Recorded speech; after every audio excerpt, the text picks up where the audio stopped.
Welcome to After the Vows, a podcast from Christ Community Chapel about the challenges that show up in marriage after the honeymoon ends. I'm Joe Coffey, and together with my wife Karen, we will gather in each episode with some friends just to talk about the real issues that happen in every marriage. I hope you'll join us. Hey, welcome to this episode of After the Vows. We are looking at issues that come into every marriage after the wedding. And today we're going to talk about when you are like ships passing in the night because of busyness or whatever's going on. It happens in any marriage. But in this particular episode, we're going to talk about a mismatched schedule. So let me introduce our guests for today. This is my co-host and lovely wife, Karen. Hello. And then our friends, Holly and Jimmy Diakandru. So welcome. Great to have you guys. Thanks. All right. Before we get into it, I got to mention your wedding photo. We had you bring your wedding photo in. And I just have to ask, Jimmy, did you have to drug Holly? She looks like her eyes are a little bit, yeah. I wasn't going to say anything, but yes, she does. Yeah. How long you been married? We got married in 2008. He's trying to really quick do the math in his head. Can you see that happening? 17 years. 18. Okay. Going on 18. Yeah, just 18. There you go. Last Got month, there? 18 years. Yeah. 18 years. All right. Let me ask you this. Who fell in love first? I don't know, to be honest. You're supposed to say you did. Me, but Yeah. yeah. We were really good friends in high school. We dated each other's best friends. That's, I feel like, a story for a different podcast, and didn't end up together till college. But we were friends for, 3 or 4 years? Really, really good friends first. Yeah, she went to school at Palm Beach, and we actually went down there, a group of friends. And that's, I think, when something was like, I don't know what happened, but Okay. there's a twinkle in the eye. But just so you know, I remember hearing a sociologist say that that like is a better foundation for marriage than love. That if you like someone, because it's a much more stable emotion, you don't fall in and out of like. You fall in and out of love. Love is a very emotional thing. And I remember when I heard that, I went to Karen, that we'd only been married for a few years, and I tried to tell her that I like her more than I love her, and that did not go over well. I can just imagine. So you know. Yeah. Yeah, that didn't land the way you thought it would. No. Yeah. No, it probably took 2 days to dig out of that hole. Wasn't quite as romantic as you had hoped. In my head, it was really, it was great. All right. The reason we're going to talk to you about kind of ships passing in the night is because for a number of years in your marriage, you guys had different schedules. I know, Jimmy, your job has been one that you have worked like different shifts. What do you do? Tell me what you do. I work for a steel company. Okay. And steel production in Cleveland. Yeah. All right. And so how long did you work? Like, give me, what was your least favorite shift? I guess for different reasons, different things. For a long time, I either worked days from like 5 a.m. to 5 p.m., like 15 shifts a month. And then the next month, it would be nights, the same. It was much easier to sleep when you're on nights, because you get good 8 to 10 hours because nobody's home, you just sleep. Days were hard just because you get up really early. And, both of them, the hardest part, I think, was when I was working nights. I'd work 3 or 4 night shifts. And then like when I finish up, I get home at 6 a.m., especially in the summer when the kids are off. I try to get up at like 10 a.m. just to have like a day.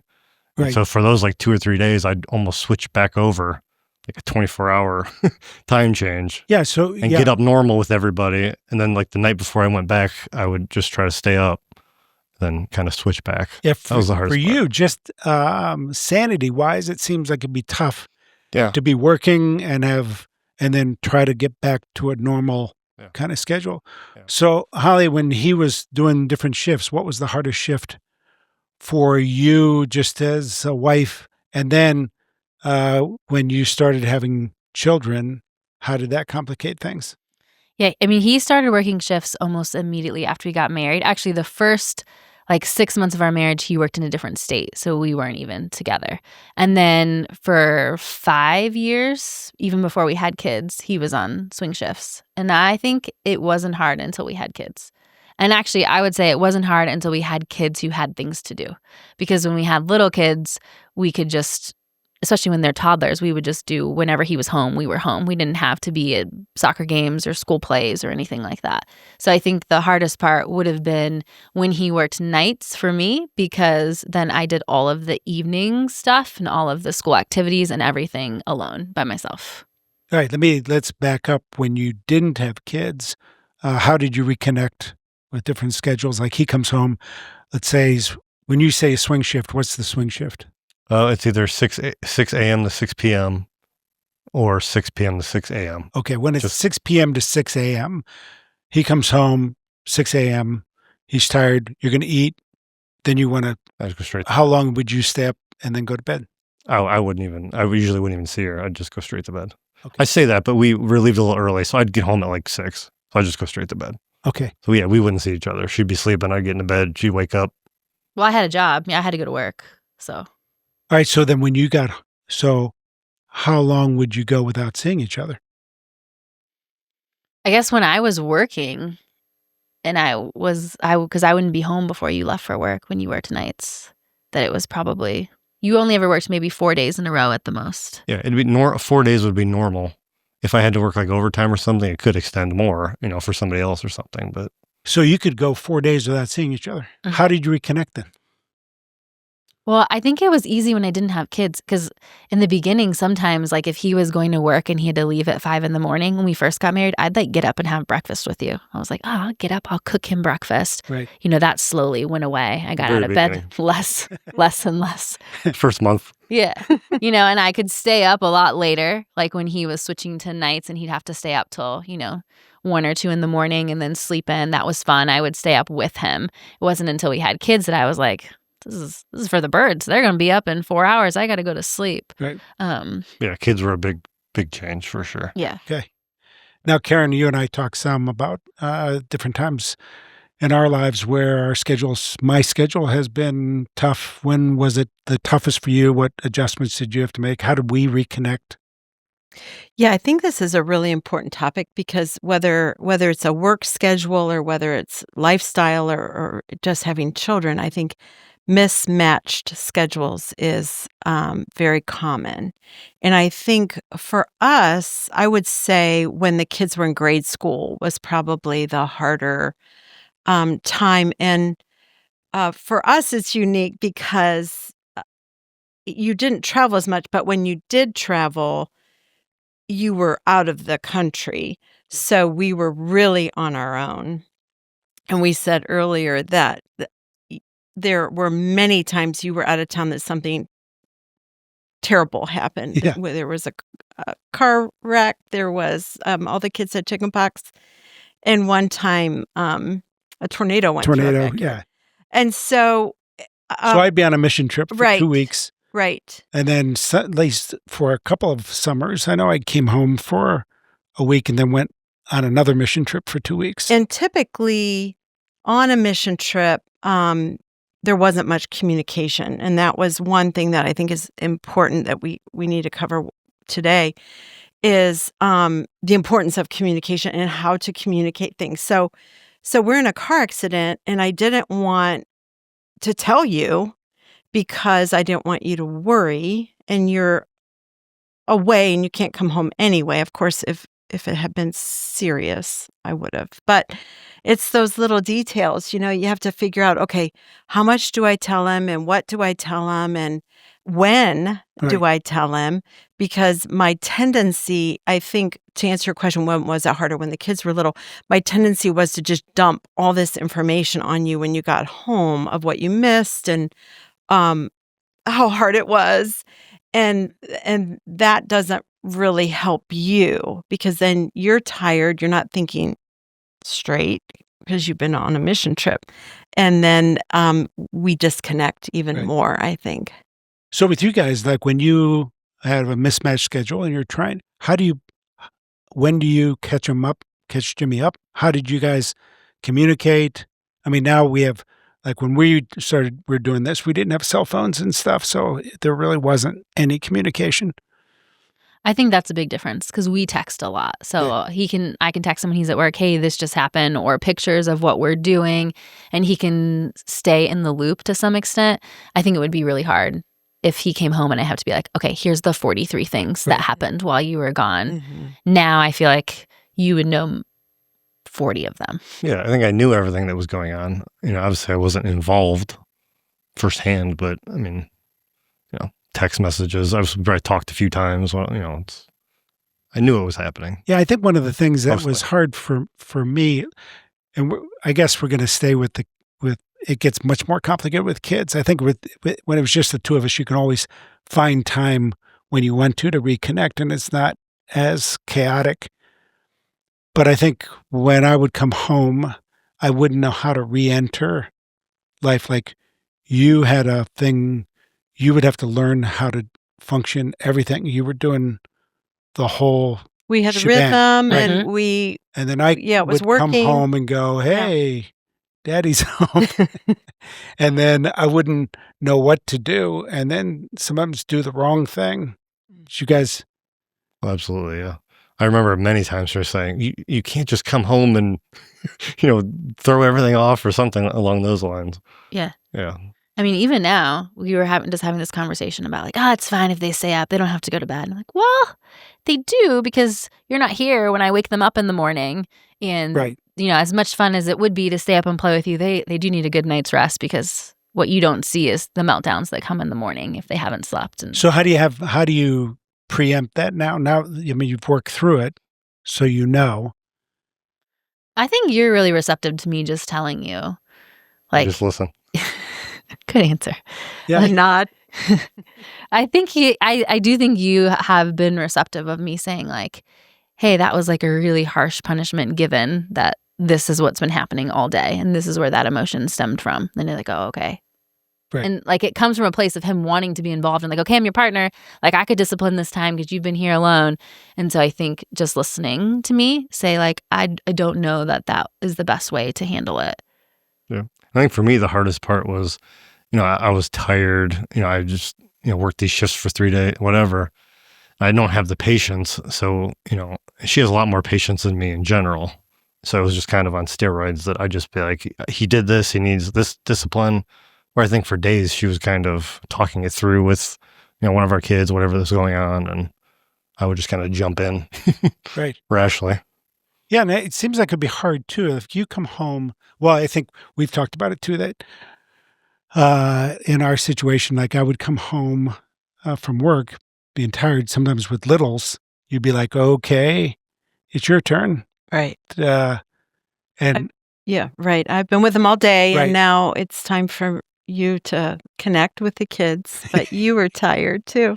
Yeah. So how do we work that out? I don't think that's just for like shifts. I think like even if you had a corporate 9 to 5, you get home for sure. And if you've been home with the kids, you're like, okay, I'm off. It's your turn. Yeah. And I think one of the problems that I think a lot of men have, I'm just going to go with traditional roles where a mother is staying at home and a guy comes home and he thinks, what were you doing all day? Right. And that is a terrible, what I always think that fathers every once in a while should take the kids grocery shopping.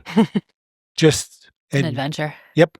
And the woman should go and have a Starbucks and just relax. And then it reminds me of there's a video going around, a couple of years ago, I think of they could attach something to men's stomachs that would give them the sensation of a contraction to see how they did. And the guys were screaming. They were crumpling. Yeah, and he was going, "What was that? That was like a 7," and it was like a 2. Like the women were laughing. I think that's the way most of us would feel if we were left alone with the kids for like 4 days at a time or 2 weeks at a time. Yeah. Okay, so what would you do to reset? Like when you haven't seen each other for a while? I think before kids, it was easy. You go out to dinner, you go, do whatever you want. With kids, it's a lot more challenging. I don't necessarily know that we've done it well. It's hard to be intentional. Obviously, you have to be very intentional and just stick with a plan of, we're going to do this. Next Friday, we're going to go out. Just it's hard to do with a lot going on. Right. Well, I think we always have been really intentional about doing things.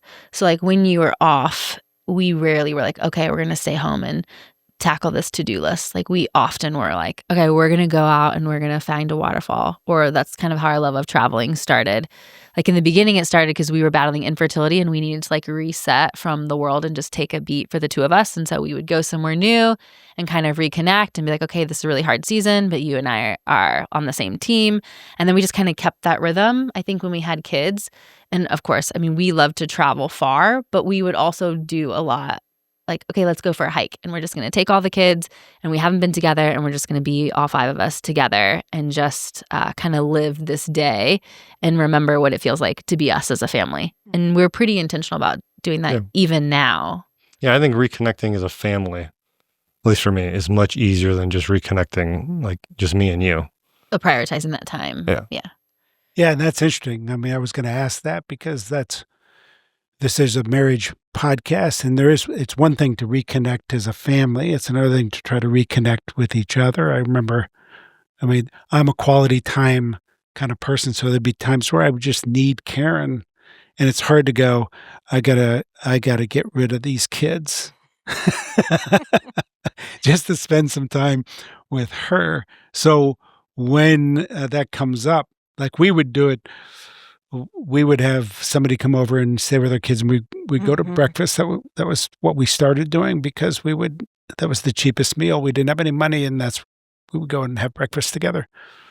I think one thing that Holly, you've said a couple times is to be on the same page and to communicate. And I think that's really the most important thing, and that creates the bond where with the different roles and with the different schedules, once we get on our own track and you're on your track, and if those two don't blend, then you're going to keep going on different tracks. And consequently, the tracks get further and further apart. Right. And I remember at one point, I would just kind of in my mind just think, he doesn't have time for this. I'm just going to hunker down and we'll get through. And then eventually that kind of passed, but you were left out of a situation or a scenario. And there was that one time, remember we went out to dinner and I don't think I said it out of frustration, but I just said, you have no idea what I do all day. And yeah, I remember when you said that, and I was like, "Come on, what do you do?" And you took a notebook and my yellow pad, wrote down my schedule for the week. And I think at that point, I really felt seen and heard. And I think whether it's the mom who works or the dad who works, everybody needs to know what the other person is doing and how they feel. And I think for me to even apologize to you for keeping you out of the loop for things because I felt like you had too much, but that wasn't my decision to make. And I think when I would do that, then you felt left out. Yeah, go ahead. I was just going to add, I think that it is really important to even value what the other person does because it's really easy for me to say, well, it's much easier to go sit at a desk at work all day when I have been, dealing with this tantrum and this issue and this and this. And I think that's really where you start to not connect with each other because you're missing each other entirely. And so being able to honor and say, okay, what you do is hard in a different way than what I do, but both are really necessary for our family to move forward. Exactly. Yeah, and that's huge. I think that's a really good point, Holly. And I think part of it is then you have to be willing to share the hardness of your day every once in a while. Because I know I've talked to some men before, and they're going, I just live that day. I don't want to relive it and have to tell my wife about it. And I'm thinking, but then that means 8 to 10 hours of your day every day for your life.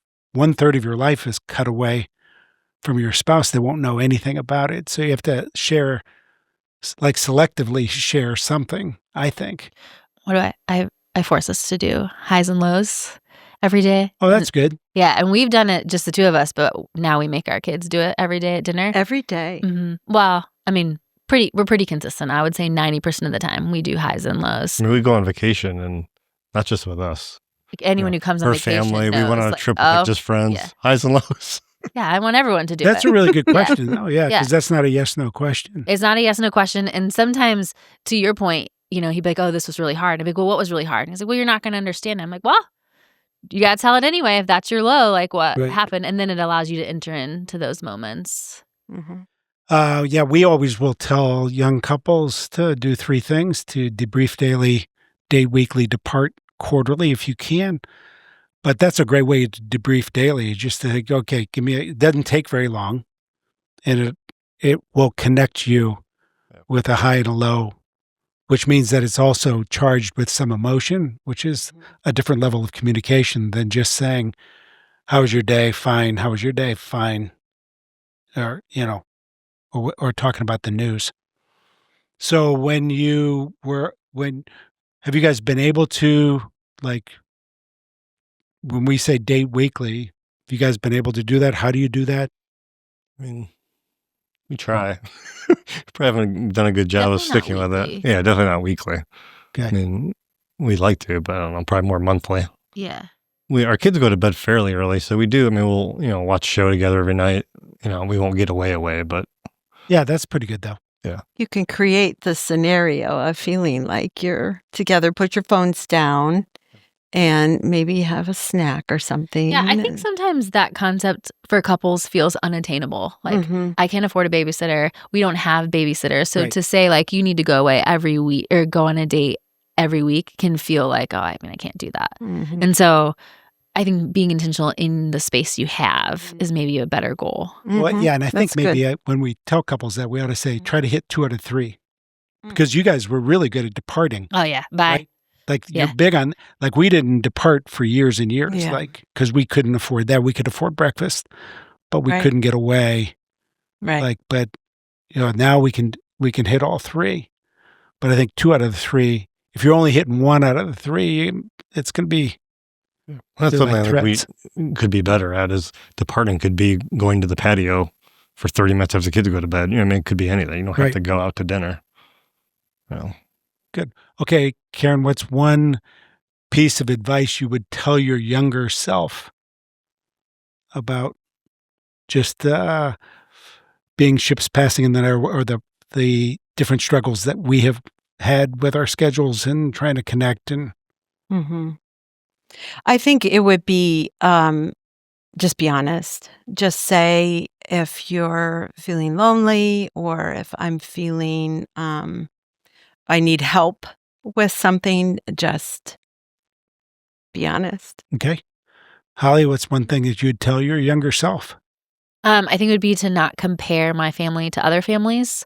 I think I wrestled for a long time that because my family looked different and my kids, we would eat dinner sometimes at 7 and everyone's putting their kids to bed at 7, that I wasn't a sufficient enough parent. And once I overcame, like, hey, God gave you this family, this space, like, use it well, I think it was so much more freeing. And I wish I had done it earlier, just to create rhythms that worked for us and not for the world. That's Okay. really good. Jimmy? I would say just communicate better and more. I would say I'm not a very talkative, outgoing person to begin with, especially when it comes to feelings. You've done on a podcast somehow. You're good. You've done good. Good one. But yeah, I mean, that's what I would say. Make more time to just be intentional. Okay. What would you say? I think for me, I would probably say a few things that I would have to get better at communicating, which is interesting because I'm a communicator by profession. But I also think I would ask more questions, like ask how I could re-enter. And I know that when you would have everything running and I would try to re-enter, if it didn't work, if I didn't know what to do, I would gravitate to ESPN or whatever, and then I'm even more removed. But I think I would do that. I think we did a good job though of staying connected with we spend time in the morning with coffee. We pray together at night. I mean, that kind of thing is a really good kind of rhythm that we have figured out over the time. And I would say I would have figured that out earlier, I think. Yeah. Okay. Good. Thanks so much for joining me on this episode. It's been great. So really grateful for you guys. Thanks, Jimmy. Thanks, Holly. Thanks for having us. Hey, thanks for listening to After the Vows. We really hope this conversation encouraged you. It has given you something to talk about with your spouse. But maybe more than anything, just reminded you that you're not alone. If you want to keep growing in your marriage, check out more episodes, sermons. There is other helpful content on the CCC app or on a YouTube channel. Be sure to subscribe, and we'll see you next time. Thanks.